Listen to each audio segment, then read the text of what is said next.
আগতে তেখেতক প্ৰথম পুৰস্কাৰ দিব এটা ব্ৰইলাৰ এটা কুকুৰা এই আমাৰ ৰুমাল ফুকন চেতিয়াদেৱে তেখেতক পুৰস্কৃত কৰিছে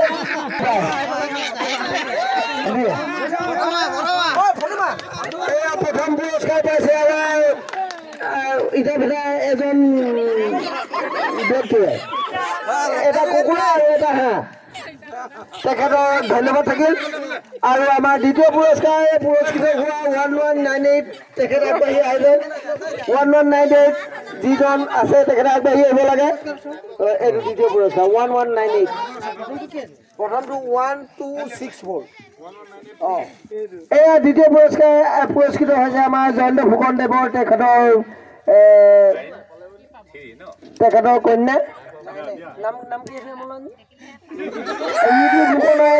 পুৰস্কৃত হৈছে 1198 তেখেতে দ্বিতীয় পুৰস্কাৰ এটা ব্ৰইলাৰ পাইছে ভাজি ভাজি খাব পাৰিব ধন্যবাদ থাকিল তেখেতলৈ এই পুৰস্কাৰটো আমি দিবলৈ আমাৰ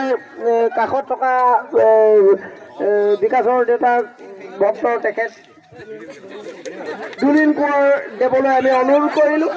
তেখেতে পুৰস্কাৰটোৱে পুৰস্কৃত কৰিব এয়া আমাৰ পুৰস্কাৰটো দিছে জয়ন্ত ফুকনদেৱক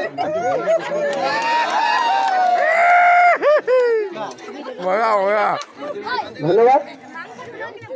এতিয়া আমাৰ তৃতীয় পুৰস্কাৰ পোৱা প্ৰতিযোগীজনক আমি আগবাঢ়ি আহিবলৈ অনুৰোধ কৰা হ'ল তেখেতৰ নম্বৰটো হ'ল 1057 নাই 1057 তেখেত অনুপস্থিত ঘোষণা কৰিবলৈ আমি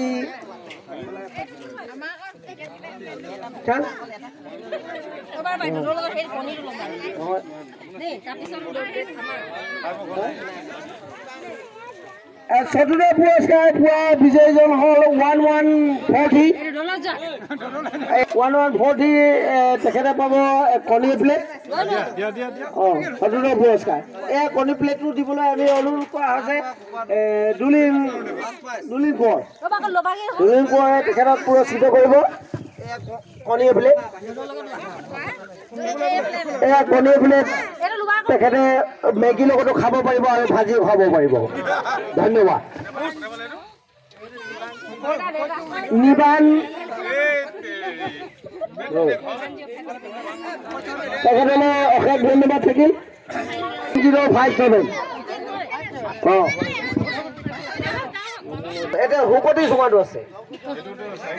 নহয় দ্বিতীয় এইটো চব তৃতীয় পুৰস্কাৰ হুকতি চুঙা এটা তৃতীয় পুৰস্কাৰ তৃতীয় পুৰস্কাৰ যিজন বিজয়ী আছে তেখেত আহি উপস্থিত হোৱা নাই গতিকে আমি খন্তে সময় আমাৰ যি খেল অনুষ্ঠিত হৈছিল আমি স্থগিত ৰাখিছো ডিব্ৰুগড় টাউনৰ পৰা আহি আজি আমি চাবুৱা অঞ্চলত আমি উপস্থিত হৈছোঁ যিহেতু ইয়াৰ যি মাঘ বিহু উপলক্ষে যিখিনি কৰ্মকৰ্তা কৰিব লাগে আৰু বিশেষকৈ যিখিনি কৰিছে ধৰক অতীতৰ পৰম্পৰা যিখিনি আগবঢ়াই আনিছে সকলোৱে বৰ ধুনীয়াকৈ আগবঢ়াই থৈ গৈছে যিহেতু আমি প্ৰায় বহুত আনন্দিত হৈছোঁ আজি এই মেজি আজি হয়তো আমাৰ ভোজনাৱলী যিখিনি অন্ন অনুষ্ঠান যিখিনি আগবঢ়াই আনিছে যথেষ্ট সকলোৱে আমি বহুত সুখী হৈছোঁ যে আমাৰ অসমীয়াৰ যিখিনি আপুৰুগীয়া যিখিনি আন্তৰিকতা বিহু বুলি আমি যিখিনি পাইছোঁ যথেষ্ট আমি সকলো আমি বহুতো ভাল লাগিছে আৰু বিশেষ ক'বলৈ মোৰ একো নাথাকে কিন্তু যিহেতু মই পাইছোঁ অসমীয়া হিচাপে মই অসমীয়া নিজৰ যিটো কৃষ্টি হিচাপে পাইছোঁ সঁচাকৈ মই বহুতো আনন্দ প্ৰতি বছৰে যাতে সকলোৱে প্ৰতি বছৰে এই কৃষ্টি হিচাপে আগবাঢ়ি থাকে আৰু চিৰজীৱনীয়া গোটেইখিনি আগবাঢ়ি যেন হয় মই সেই মুন্নাদা মোৰ খুব প্ৰিয় বন্ধু তেখেতো আহি পালেহি মুন্নাদাক মই এৰিব নোৱাৰোঁ তেখেতক দুই এষাৰ ক'বলৈ অনুৰোধ কৰা চাবুৱা প্ৰেমী ৰাইজ আপোনালোকৰ ইয়াত আহি কিনে ভাল লাগিল অশেষ ধন্যবাদ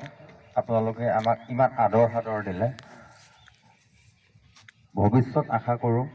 যদি জীয়াই থাকোঁ আকৌ আহিম আপোনালোকৰ ইয়াত মানে আহি কিনে যিটো আন্তৰিক শুভেচ্ছা পালোঁ সেইটো সদায় আমি মানে বিচাৰোঁ যে আমি ইয়াতে থাকিম ভাল লাগিলে আপোনালোকৰ নীতি নিয়মবিলাক আপোনালোকৰ প্ৰত্যেক বছৰলৈ আশা কৰিছোঁ যেনেকৈ এনেকৈ হৈ থাকক আৰু বিশেষকৈ আৰু অন্য একো নকওঁ মই মাইক্ৰফোনটো এই অনন্ত দালৈ দিছোঁ এয়া অনিশ দালৈ অশেষ ধন্যবাদ থাকিল আৰু আমাৰ এই অনিশ দা আছে তেখেতেও দুই এষাৰ নক'লে তথাপিও তেখেতৰ মোৰ প্ৰিয় বন্ধু তেখেতলৈ অশেষ ধন্যবাদ থাকিল ভোগালী বিহুত তেখেতে সদৌ ডিব্ৰুগড়ৰ পৰা আহি আমাৰ লগত অংশগ্ৰহণ কৰিছে গতিকে আমি সকলো ৰাইজে একত্ৰিত হৈ মাঘ বিহু খাইছোঁ তেখেতলোককো আমি আমাৰ ইয়ালৈ অহাৰ বাবে বহুত বহুত ধন্যবাদ থাকিল এয়া মোৰ সহযোগী বিকিদালৈ আমি অনুৰোধ কৰিছোঁ তেখেতে লাজ কৰিলে আমাৰ পঞ্জীদালৈ মাইক্ৰফোনটো আগবঢ়াই দিছোঁ তেখেতে সদৌ অসমত বিভিন্ন স্থানত তেখেতে নিজৰ যি ইউটিউবাৰ আছে ইউটিউব চেনেলত যি ভিডিঅ' প্ৰস্তুত কৰে তেখেতে প্ৰস্তুত কৰি আহিছে আমাৰ ইয়াতো এটা প্ৰস্তুত কৰিবলৈ আহিছিলে তেখেতক মাইক্ৰফোনটো দিছোঁ অকণমান দুই এষাৰ বক্তব্য ৰাখিবৰ বাবে আমাৰ পঞ্জীদা গাঁও হিচাপে আজি বিভিন্ন ধৰণৰ মানে আমাৰ যিটো পৰম্পৰাবিলাক এটা ইতিহাসত মানে যি চলি অহা যিবিলাক বস্তু মানে অকণ প্ৰত্যেকৰ প্ৰত্যেক মাঘ বিহু অকণ অকণ দেখাবলৈ আপোনালোকক চেষ্টা কৰি আমাৰ পৰম্পৰাবিলাক যেনে জীৱিত সদায় ৰয় তাকে কয় আৰু ইয়াতে অকণমান বুলি নহয় আৰু বিভিন্ন ধৰণৰ আজি ভিডিঅ'তে আপোনালোকে কেইবাখনো মাঘ বিহু আপোনালোকক দেখাবলৈ চেষ্টা কৰিম আমাৰ মটক সমাজৰ যি ধৰণে আমাৰ নীতি মানে মাঘ বিহু পালন কৰা হয় সেয়েহে আপোনালোকক দেখাই যাম আপোনালোকে ভিডিঅ'বিলাক চাই থাকিব শেষলৈকে তাকে কৈ মোৰ বক্তব্য চমুকৈ সামৰি গৈ আছোঁ এয়া পঞ্জীত দালৈ আমি অশেষ ধন্যবাদ ৰাখিলোঁ তেখেতৰ এটি অনুৰোধ তেখেতৰ চেনেলটো ছাবস্ক্ৰাইব কৰিব লাইক কৰিব ফ'ল' কৰিব তেখেতক কমেণ্ট কৰিব তেখেতৰ যেন প্ৰতিটো ভিডিঅ' ৰাইজে আঁকোৱালি লয় আৰু আমাৰ যি ভিডিঅ' আমি প্ৰস্তুত কৰিছোঁ নজনাকৈ এটি ভিডিঅ' প্ৰস্তুত কৰিবলৈ আমি চেষ্টা কৰিছোঁ গতিকে সমূহ ৰাইজলৈ এটাই অনুৰোধ তেখেতৰ ভিডিঅ'টো লাইক কৰক শ্বেয়াৰ কৰক আৰু ছাবস্ক্ৰাইব কৰক মাঘৰ বিহু আহিল মইনা মাঘৰ বিহু আহিল মেজি জুয়ো জ্বলিল মইনা মেজি জুয়ো জ্বলিল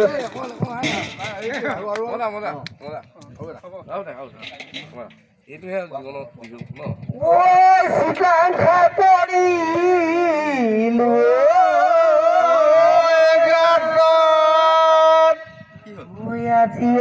দিনে বাদাম গুটি খোৱালো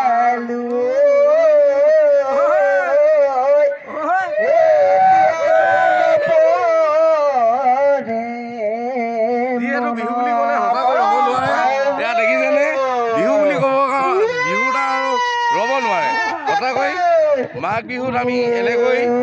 জীৱনত মানে বিহু কৰিয়ে জীৱনটো মানে এনেকৈ নাচি বাগি আমি এই দিনটো এনেকৈ পালন কৰোঁ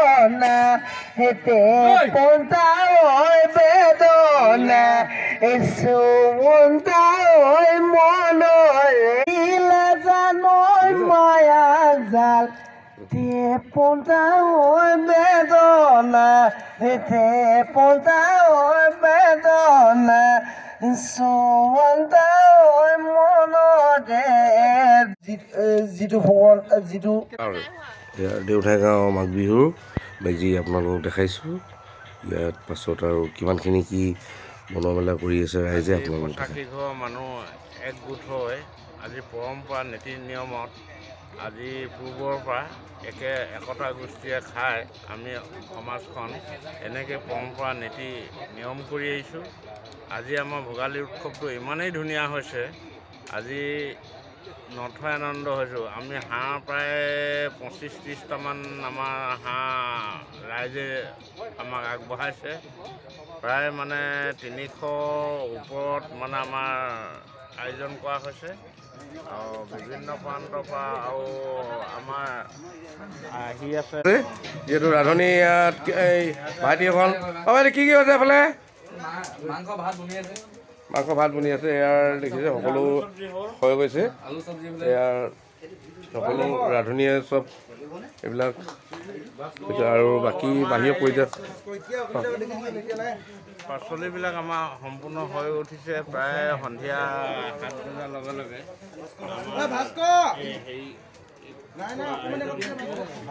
সকলো ৰাইজক আমি এতিয়া গাঁৱত এটা ঢোল বজাই নিমন্ত্ৰণ দিয়া হ'ব। ঢোল বজাই নিমন্ত্ৰণ দিয়া হয়, সকলো ৰাইজ আগুৱাই আহিব, মহিলাসকলো আহিব। বিহু পূব দেওধাই গাঁৱৰ মাঘ বিহু আমাৰ দেওধাই খণ্ডত আমাৰ প্ৰায় 2-3খন মাঘ বিহু হয়। এতিয়া আমাৰ পূব দেওধাই খণ্ডটোহে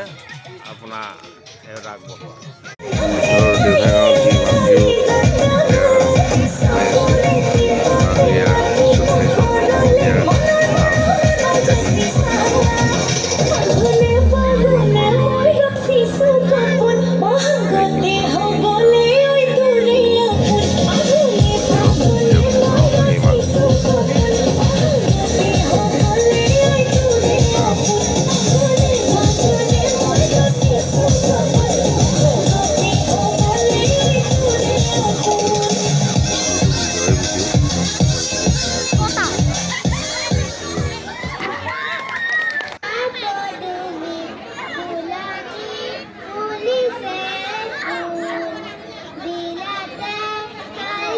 যিহেতু কংকন মাইনাহঁতে ল'ৰাবিলাকে তেনেকৈ সকলো ভৱিষ্যতে এটা উৎসাহ পাব,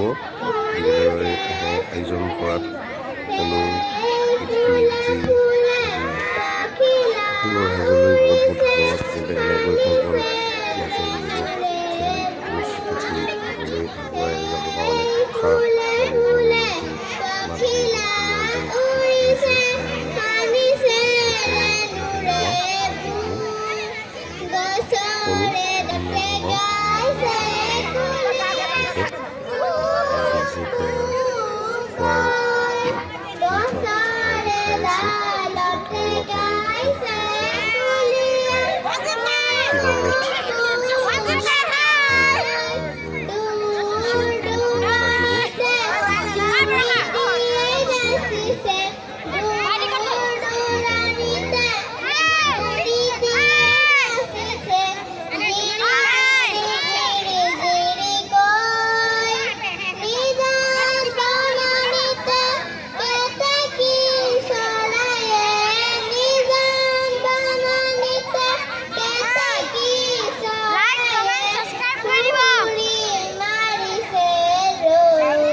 ধন্যবাদ দাদা, ধন্যবাদ। এইকেইখন মাতি এইকেইটা আৰু এটা কথা, আমি নাম ৰাভাংগীত মানে মনত পৰিব লাভালি মানে দেখি নহওক ভাল লাগে, তেওঁ উজ্জ্বল ভৱিষ্যত কামনা কৰিছে। ইয়াৰ ৰাইজে ভোজ ভাত খাই আছে, যিটো মাঘবিহু তেনেকৈ একেলগত কেইবাটাও আলহী অতিথি সকলোৱে ইয়াত ভোজ ভাত গ্ৰহণ কৰিব পাৰে, কথা নাই। প্ৰত্যেক বছৰে সকলো টাউনৰ আলহী বিভিন্ন ঠাইৰ পৰা অতিথি আহি ইয়াত ভোজ ভাত গ্ৰহণ কৰিব পাৰে।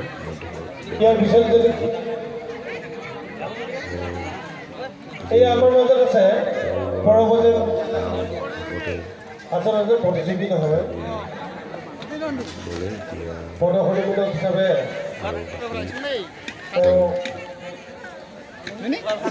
পৰিৱেশন কৰিব বিচাৰিছে।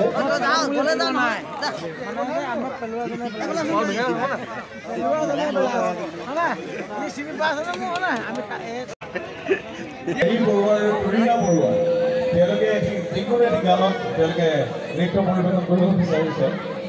নিজে গণ পানী ভণ্টি দুইগৰাকী তেওঁলোকে মঞ্চত উঠি তেওঁলোকে যিকোনো এটি গানত তেওঁলোকে নৃত্য পৰিৱেশন কৰিব বিচাৰিছে। যদি তেওঁলোকক আমি দিব নোৱাৰোঁ তেওঁলোকে কান্দিছে সেয়েহে আমি তেওঁলোকক ৰংগমঞ্চৰ ওপৰত উঠাই দিলোঁ আৰু যিকোনো এটা গানত দুখীয়া ৰাইজৰ ৰান্ধনি ৰাতিপুৱাৰ পৰা ৰাইজক খোৱাইও বিলনীয়াত লাগি আছে বিলনীয়া যি ৰন্ধাত লাগি আছিলে তেখেতলোকে অকণমান তেনেকৈ কৰিছে